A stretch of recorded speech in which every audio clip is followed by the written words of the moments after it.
I greet you in the name of Jesus. My name is Pastor Cindy Kiganda, and we want to thank God so much who has given us this great opportunity.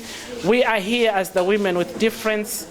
Today we are going to Kawempe Hospital just to show love to our babies and their mothers. Those mothers want to know that we love you, we are with you. Personally, I went through this experience. I know what I'm talking about. You need someone to stand with you. So that's why we are here as the Women with Difference, to tell those mothers, those families, those children that we love you and we are with you. We have decided not just to go with words, but we are taking some gifts. We are taking soap, we are taking diapers, we are taking wipes, we are taking Vaseline, we are taking sugar, we are taking some clothes to give to those people. And we know that God will bless them and God will heal each and every child.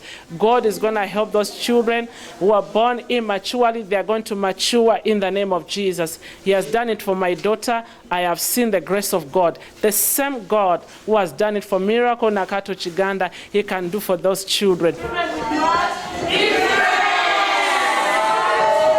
Woman with a difference. We are the women with a difference.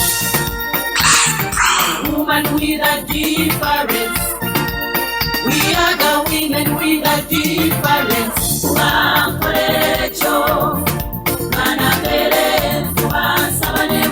Sabane mukama omuchaloli atarifa ansabe lijogenda yuna yoyogedde byonna eddeyisayo yonna era keekyo kyoli emikwano gyegyo gyonna okola nabo bonna oyita nabo bonna bwe tunakula